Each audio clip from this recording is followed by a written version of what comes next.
Hello mga beshies! For today's video, tatakamin ko kayo ng crispy bagnet. So hayan, nakabili ako ng magandang klase ng baboy kinasuki. In fact, ako ang buena mano. Maganda naman ako mag buena mano. So I think around 6 AM andoon na ako sa Talipapa. So ayan, ako ang nakauna sa magandang quality ng baboy. And request ko nga kay Suke, gusto ko ng belly part kasi initially ang plan ko ay mag-lechon.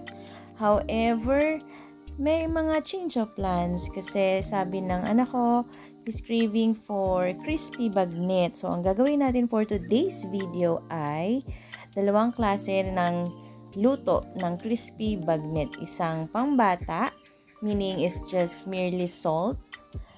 Ayaw nila ng pepper kasi nahahatching sila at nalalasahan nila yung medyo pagka-spicy nito. Medyo lang naman. So, alam mo naman ng mga bata, kahit anong daya mo ng paglalagay ng ingredients, talagang kids can tell. So, hayun na nga. Yun yung isa, pang bata. And then, the other one is for adult. Yun yung medyo spicy. May mga spices akong ilalagay maya-maya. So, hayan. Tara! Tingnan ninyo kung paano ko i-prepare yung mga ingredients. So, of course, hinugasan ko na yung sibuyas. And since magsuserve lang siya as pampalasa at isasabay ko sa mga pakukuluan ko on top of baboy. So, ayan, bukod sa sibuyas, meron akong lemongrass na nakuha ko sa aking kapitbahay. Shoutout nga pala sa aking kapitbahay. Napakabait. Pag sinabi kong pahingi ng tanglad, aba, sabi sa akin, sige, kuha ka lang. O, diba? So, as I was saying, the ingredients would be just bawang, sibuyas, kinchay, and tanglad. And of course, our salt and pepper. And maglalagay rin ako ng chili flakes.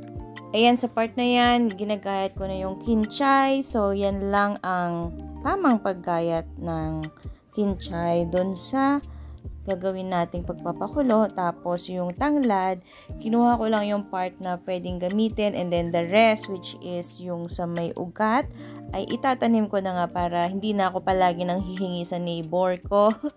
Kasi syempre medyo nahihiya rin naman ako, ano. So ayan, ganyan lang yung ginagawa. And alam nyo ba, yung mas magandang gawin dyan sa mga tanglad or lemongrass, mas maganda kung i-squeeze ninyo para mas maamoy ninyo yung talaga namang aroma at sobrang bango niya talaga. You can also put it in your juice. So, halimbawa, meron kayong iced tea na lemon iced tea. So, it's also better to put fresh na lemongrass doon sa iinumin ninyo. Believe me, talagang refreshing talaga. Merong kick na tinatawag pag merong lemongrass ang inyong iced tea. So, ayan. Meron na naman kayong natutunan. So, ayan. Tingnan nyo kung paano ko siya itali. And at the same time, medyo nakakrack na. Ayan. In-squeeze ko, para mas lumabas ang kanyang aroma. So, ayan. Okay na siya. So, tatlong klase lang naman yung ginawa ko. And ready na ang ating mga ingredients, including the lemongrass. So, let's cook. Ayan. So, ito yung mga sinasabi kong pampalasa doon sa pagpapakulo natin. And ayan, nung kumulo na nga, binaliktad ko na yung baboy para maging even naman yung kanyang pagkakaluto. And of course, kailangan tusok-tusukin para pumasok din naman yung ibang tubig at pampalasa sa loob. So, after ma-drain, tingnan nyo naman, wow! Ang sarap! Hindi pa luto, pero matatakam ka na talaga. So, ito yung para sa mga bata. Salt lang yung nilagay ko, and then in-air fry ko lang. At pagkatapos, nagpe-prepare na ako ng mga spices para sa amin ng panganay ko.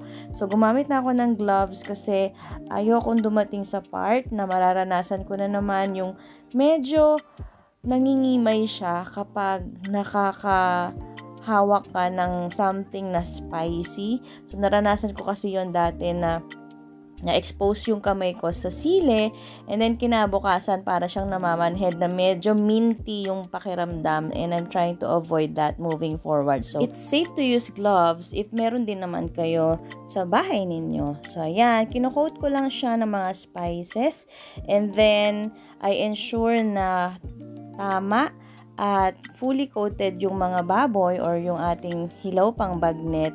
And then afterwards, ilalagay ko na rin yan sa air fryer. So, ganun lang siya kasimple. Very easy to prep itong meal na ito. Super konti lang ng ingredients. And ayan na nga yung nalutong first batch. And ito naman yung second batch. And tingnan nyo naman kung gaano kasarap and gaano kalutong. So, para siyang chicharon. Sobrang crispy. And bukod dyan, nag-prepare din ako ng aking sausawan, which is a mix of mango, cucumber, bawang and sibuyas, and a little bit of toyo and some pampalasa. So, ayan, ready na akong kumain. Thank you so much for watching and sana natakam ko kayo. Tara, kain tayo!